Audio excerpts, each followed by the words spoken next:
A 10-year-long wait for India has ended. Jaish-e-Mohammed chief Masood Azhar has been listed as a global terrorist by the United Nations. It's a major diplomatic victory for India. Masood Azhar is the man behind some of the worst terror attacks on Indian soil. This includes the attack on the Indian Parliament, the Uri attack and the recent Pulwama attack. Today, the United Nations sanctions list has Masood Azhar's name on it. India has welcomed the decision. New Delhi says that this is a step in the right direction.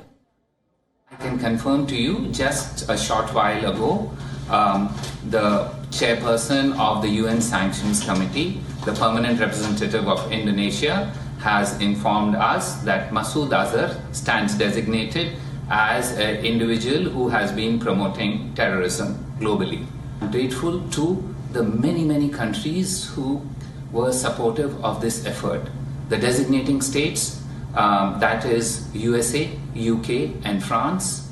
Also several others within the Council and outside the Council who came forward without any restraints and supported this Indian effort at not tolerating a terrorist. India's efforts to get Masood Azhar listed at the UN began in 2009. There were multiple resolutions against him. The first in 2009, then in 2016, then again in 2017. The latest effort was made last month after the Pulwama attack. China had blocked his listing as a global terrorist every time.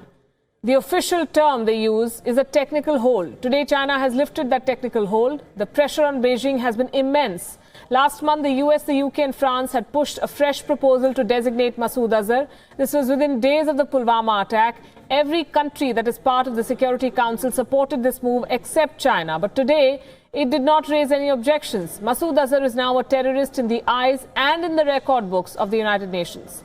All members of the UN must now implement 3 measures. First, they must freeze the assets of Masood Azhar. Second, impose a travel ban on him. And third, slap an embargo, arms embargo on him, all United Nations members, including Pakistan. So what led to this change of heart in China? Why did China, after 10 long years, change its position on Masood Azhar? Let's bring you the inside story.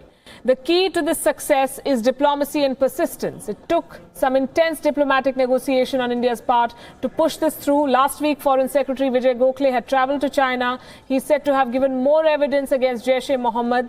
Detailed representations were also made at the United Nations. Here is what China has said, and I'm quoting. Recently, relevant countries revised and resubmitted the materials for the listing proposal to the 1267 committee. After careful study of the revised materials and taking into consideration the opinions of relevant parties concerned, China does not have objection to the listing proposal. Obviously, it's a bitter pill to swallow for Pakistan. Soon after Masood Azhar was listed, Islamabad attempted a face-saver before the press. They did not have much to say. France, which has been relentlessly pushing for this listing, issued a statement too. France is the only P5 member so far to link the action against Masood Azhar to the terror attack in Pulwama. It is important to note that Azhar was once in Indian custody. 20 years back, he was released by India. That's when his group had hijacked Air India flight IC814. The year was 1999. The Indian government buckled under pressure. The lives of more than 180 people were on the line. India was forced to let go of Masood Azhar, and India has been paying a heavy price for it. The Prime Minister of India, Narendra Modi, spoke about this just a short while back when he was campaigning in Rajasthan. Listen in. Masood Azhar को संयुक्त राष्ट्र द्वारा आतंकवादी घोषित करने पर आखिरकार विश्व में सहमति बनी, यह संतोष का विषय है। देर आए दुरुस्त आए। आतंकवाद के खिलाफ संघर्ष में और आतंकवाद को जड़ से उखाड़ने के लिए लंबे समय से भारत जो प्रयास कर रहा था, ये उसकी बहुत बड़ी सफलता है। We have with us a copy of the dossier that the government of India prepared on this, and this dossier lays bare the details of Masood Azhar's involvement in India over the last 2 decades, complete with a family tree and what every member of the Azhar family has been involved in.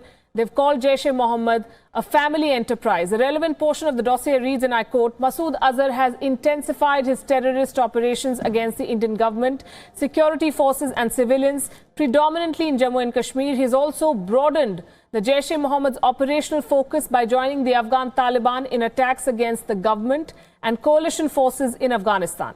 The dossier also dwells on terror funding by Masood Azhar and his group. It says that the sole purpose of the fundraising campaigns is to financially support jihad in Kashmir and in Afghanistan.